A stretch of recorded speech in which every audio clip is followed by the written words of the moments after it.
Hello and welcome back. Everything is throbbing and I don't like that, not one bit. I'm gonna search here even though my awareness sucks. Success is the only outcome. Oh, will you look at that? Communication cannot be established with the flagship. Checks out. Got it.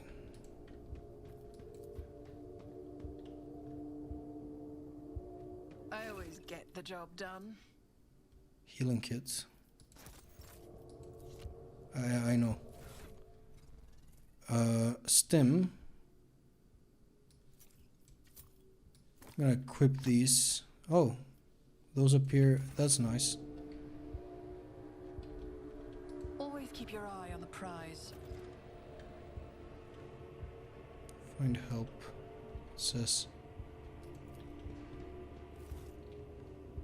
Your wounds barely hurt at all and your body feels surprisingly light. I don't know if that's a positive thing even. That's how it's done. Am I actually succeeding these? It seems like I've rolled very luckily. I'll learn from this mistake. There we go. Can go over here. Oh fuck. Your wounds barely. Yeah, I've heard that once.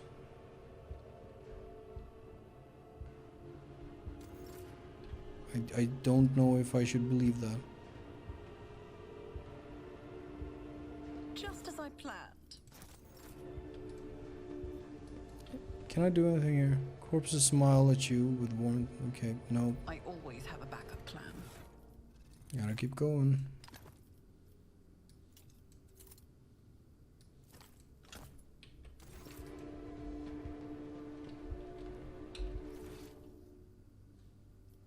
To the pit doesn't sound This could like be an opportunity. something I want to do. I always get the job done. I'm finding a lot of these stims at least. Surrender the coffin. No.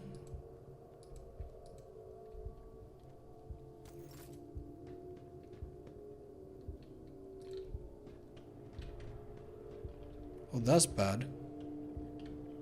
Or good, perhaps. I'm not sure. Options open. So many dead people around you. How? It must be Voidfia.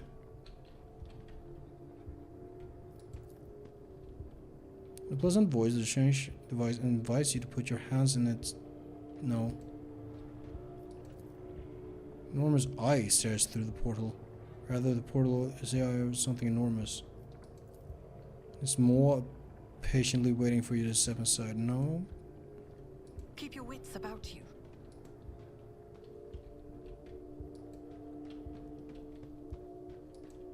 Okay, so there are like people living here somehow, for some Is reason. there money to be made?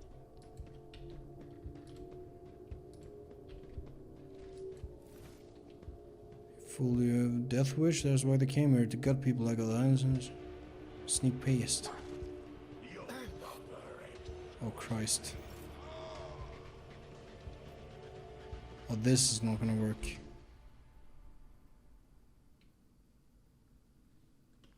Well, we can try. That's how it's done. It worked. Cool.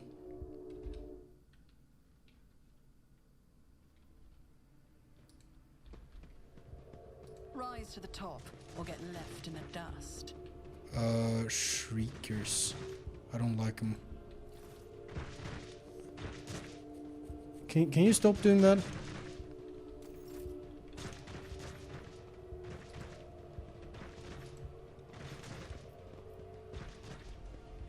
Oh, that didn't trigger anything. Working weapons is... Let us not dawdle. Should I have tried to go...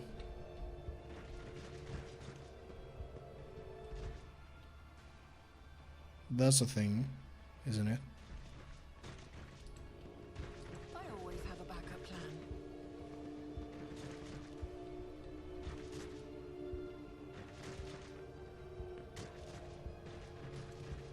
Can I?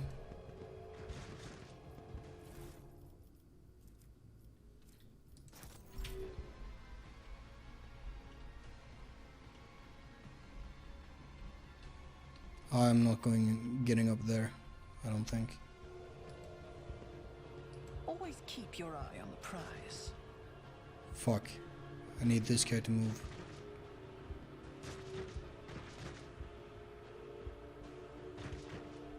There it goes. What did I successfully grab here? I got some armor I can't use. But I did get boots that can help me somewhat, and I got liquefier grenades. That sounds awful. I always keep my options open.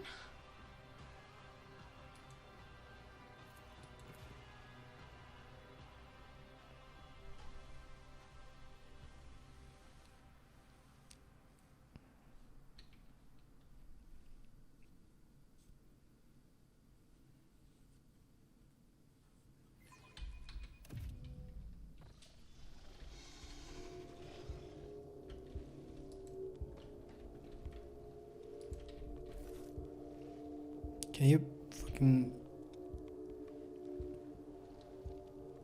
stop that? Keep your wits about you. Oh no. This is not good.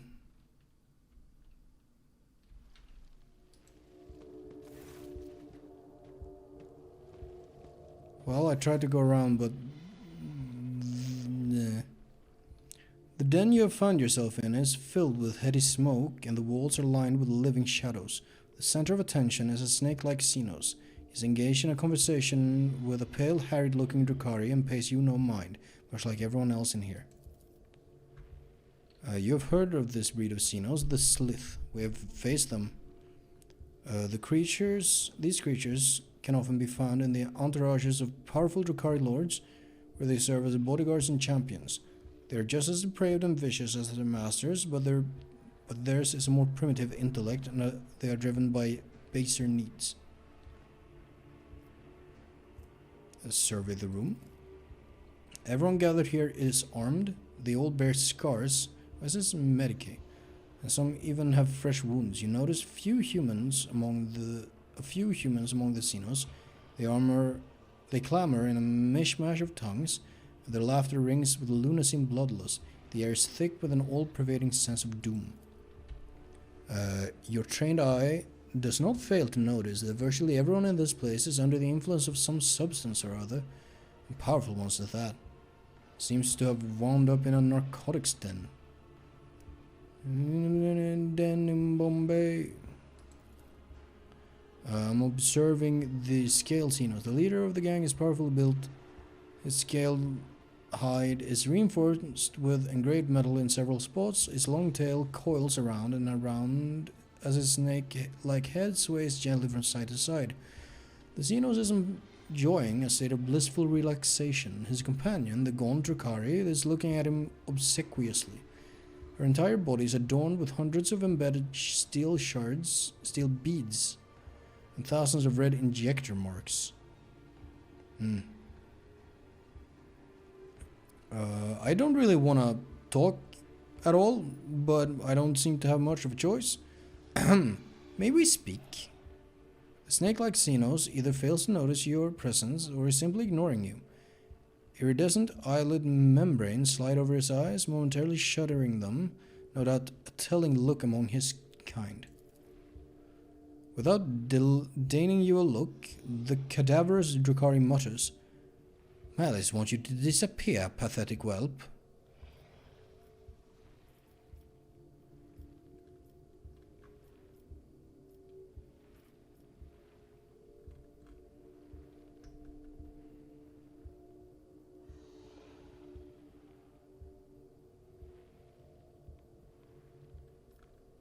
I think I'm just gonna step away.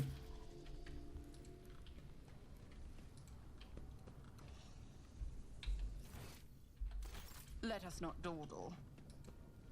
I don't know why I would try to interact with this. It seems like it's going to be bad. Success is the only outcome I accept. Oh, I can rip out his augments. Look, man.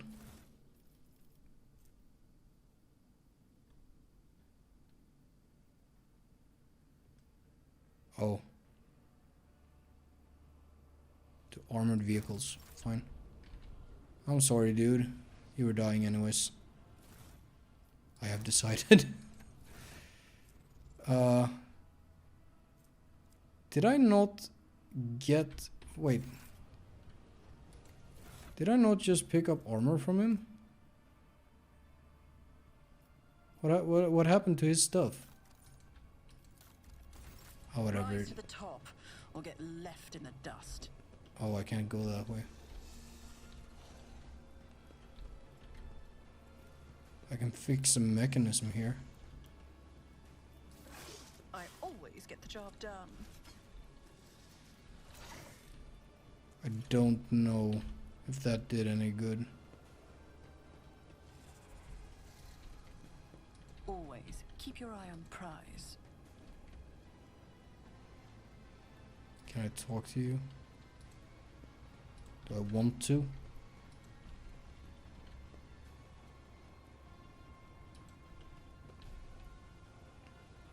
Is there money to be made?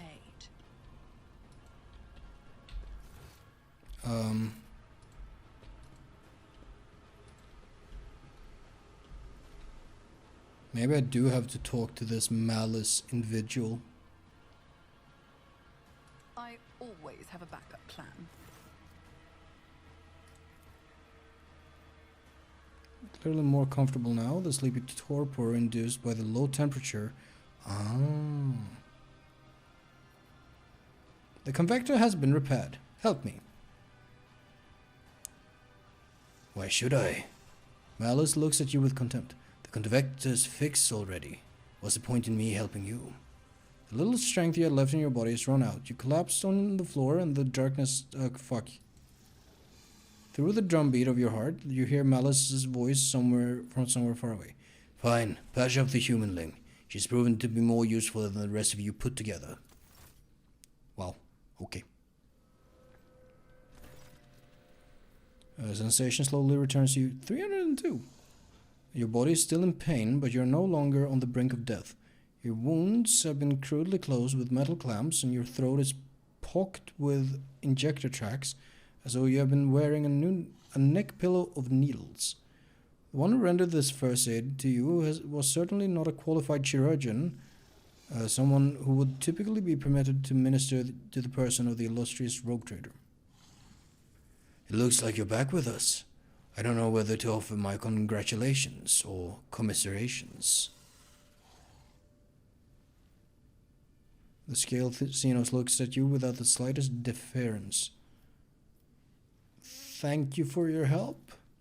I don't want your thanks, humanling. You will earn back every stimulant I spent on you. As soon as you stand up, you're seized by a strange sense of unreality. It is as if you are still here in the wicked darkness, and everything around you is merely a twisted mirage. Doubt seeps into your mind like a poison, sundering its contact with your body. You have to make a deliberate effort to hold onto the thought that you are you. What, is your mind maggot giving you trouble? So it latched onto your spinal cord when you were being patched up. Fat, well-fed grub it was, with lots of teeth. It's dying now. They have a short lifespan. Okay, good. That means its poison is a special toxic. Okay, bad. You lose touch with reality from time to time, and when the mind maggot dies, the final dose of poison will make you think your body is not your body at all. And then your heart will just stop beating. Okay, cool, great. Could have pulled the thing out of you, of course, but I thought, why should I? Consider it a guarantee of your gratitude toward me. When you've earned your healing, I'll release you from it. Or you can reject my generous offer and look for help elsewhere. Have you heard about that humanling that's always hanging around the gate of the anatomical opera, gasping for breath and begging the homunculus to save her? She can't breathe normally. Even the way she says her name is funny. J-j-j, hey, Dari. As if she's about to suffer. Fuck. That's bad. Why did you decide to help me in the end? You're a cocky whelp, but feeble, like all members of your race. Your cockiness has not got you killed yet, which means you must be someone important, and you might be useful. Who are you? I am Alice, and the rabble you see are my shriekers. We are gladiators, the bleeding meat of the fatal thirst combat arena. We are the beasts who go out there to kill and to die in glorious deaths for the entertainment of the Dark City. And this den is our pleasure ground. So are we like actually in Komarach right now? Where am I? We are in Komarach. The Dark City. The underside of existence. The realm of the Drukhari. You heard of it, humanling? Yes. What is a mind maggot? Kind of translucent slug. It is a parasite that can only be found on this side of reality. Mind maggots feed on your memory, and they inject toxic hallucinations into your mind to stop your resisting. Drukhari can train these creatures and use them to show their victims devious mirages. What do you want from me? Kill for me. Go into the mangled sector and find a freak called the Commissar, one of your kind. Spill his guts for me. Do that and you will earn my favor. And in the chasm, that counts for a lot. Who is this Commissar? Prisoner of the Drukhari who thinks too highly of himself. Instead of dying in the arena without any fuss, he's hiding, gathering other slaves of your race around him, making pathetic plans to get his revenge. And any of your kind are listening to him. See a few humanling shriekers there are. They used to all come to me, but now they listen to the Commissar and no longer come. The Mangled Sector. What an off-putting name. It's an off-putting place. It's the base of the spire in which we live. Komarach is stitched together from scraps of various dimensions, and in the mangled sector the seams are starting to rip. Space is collapsing in on itself, and entropic radiation is off the scale, spawning all kinds of abominations. The sector itself is slowly but surely turning into nothing. You'd have to be insane to set foot in a place like that. Insane, or an outcast like the Commissar, hiding from the hunt, or you. Why do you want me to kill him? I don't want to drag my whole gang into the mangled sector. The place will kill off 3 times more fighters than the Commissar's crew will. Well, that means I need to send an assassin. The Commissar's fighters know my shriekers, but nobody knows you. And besides, you don't have a choice, which means you'll see it through to the end. I'm going to need a more serious weapon. Prove that you're useful first. Do this and Malice will see that you have decent toys to play with. But not before. In the meantime, you can pick something up out of the junk pile. I have no interest in killing anyone for you. That's what you think. I'm not even going to punish you for your disobedience. You'll think about it and realize on your own that you won't survive in Komarach without friends. You need shelter, weapons, a healer. And I need what's sitting on the Commissar's shoulders. Bring me his head. In exchange, I will share my toys with you. They make surviving in Komarach possible. Fuck. It's been a lot of reading last few episodes. Was there this junk pile? Let us not do. Gladiator's pile. To cargo. I can't send shit to cargo.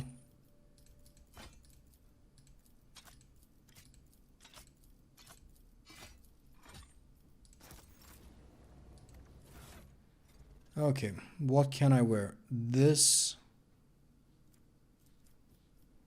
has to be an improvement, I guess.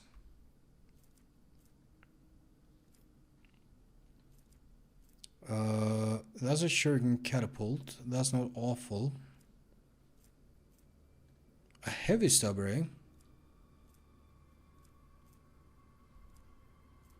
That's a long rifle. That's the best option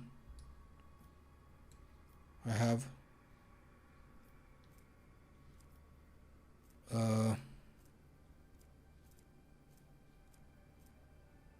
It's two-handed.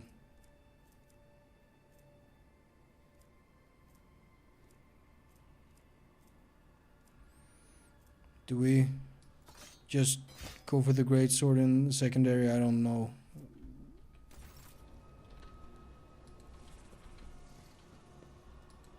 You're a Cabalite warrior.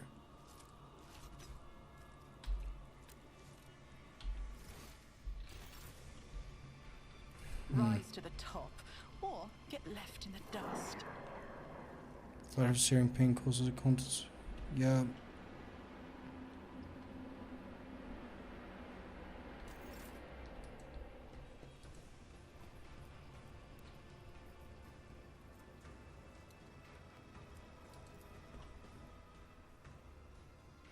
So now we need to go to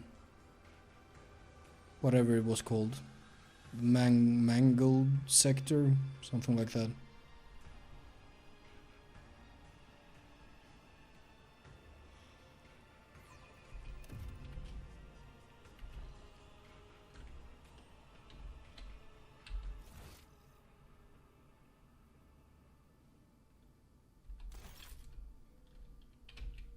Am I being stupid? Hey, goods. Oh, they were practice cargo. Yeah, I know.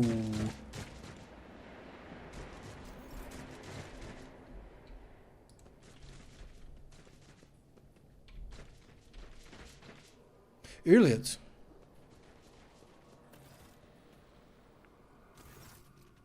The Eldari runs a hand over her face before turning to you. Her pale skin is tightly stretched over the bones of her skull. Her eyes have lost their glimmer, and her neck is stooped under an unseen burden. And yet you still recognize her. Elliot Lanavis, your former companion and the reason for your imprisonment in these dark walls.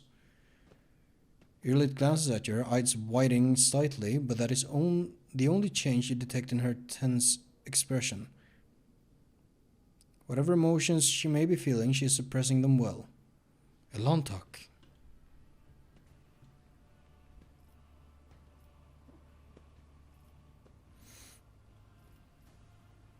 Elliot, you are alive.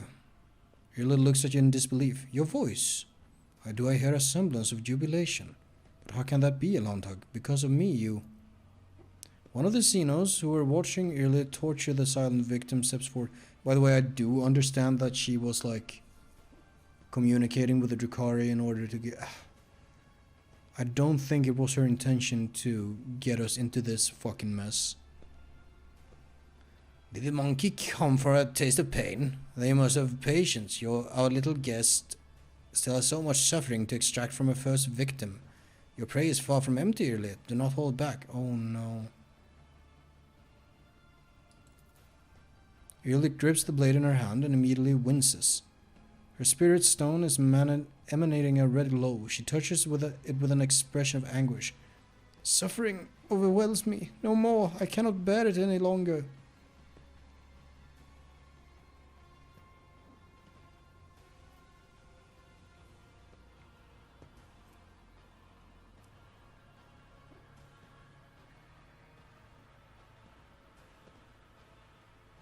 That's an interesting way to do it.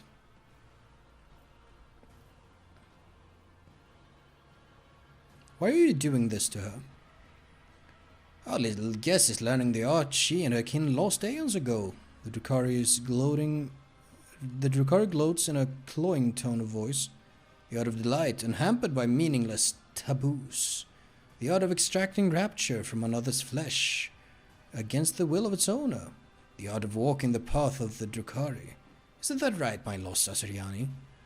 The path of the Drukhari.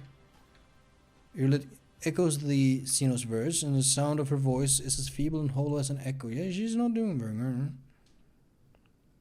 Once Irlit opens her soul to our ways, she will have a home once more, among our kind. If she refuses, well, she will have to give up that bauble she wears as a flimsy shield against she who thirsts.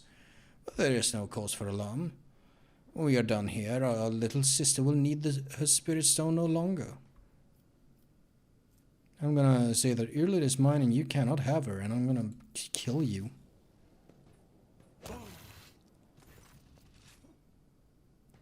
Oh, I lost it as well. The blade goes through his throat and the Xeno collapses with a visceral wheeze.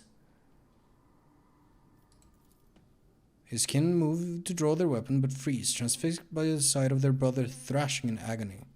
Irlit takes a ragged breath. From the Dark One's toy to a monkey's property. My path shows me no mercy, Alantok. Tell me, will your heart find the strength and resolve to forgive me? To allow me to share the path with you once more?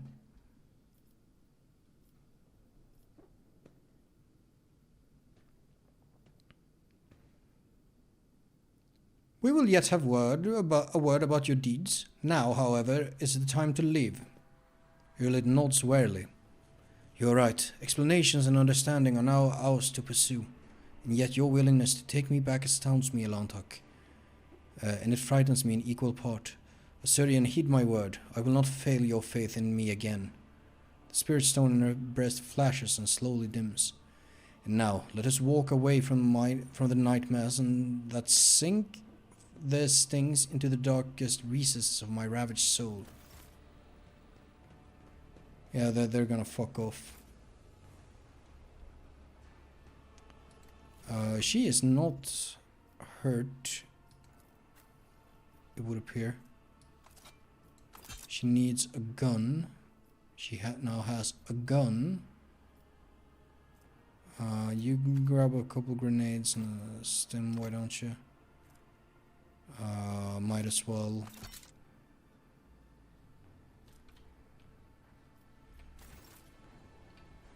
We now have 2 snipers, which is, you know. Did I not equip the long rifle to me? Oh. Fuck. Well, I do think I want... Oh, this is a sniper rifle at least. I can't give that to Irlit, so I'll have to use it myself.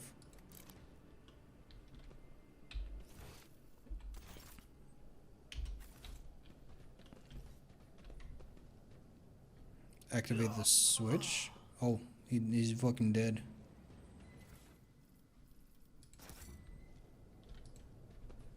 Keep your wits about you. Oh man, oh man.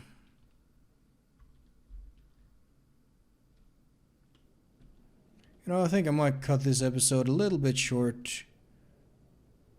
And I will see you next time when we keep going on these fucking Drukhari-ass streets. That's not great. There's a lot of Drukhari here, a lot of Dark Eldar, a lot of whatever you want to call them.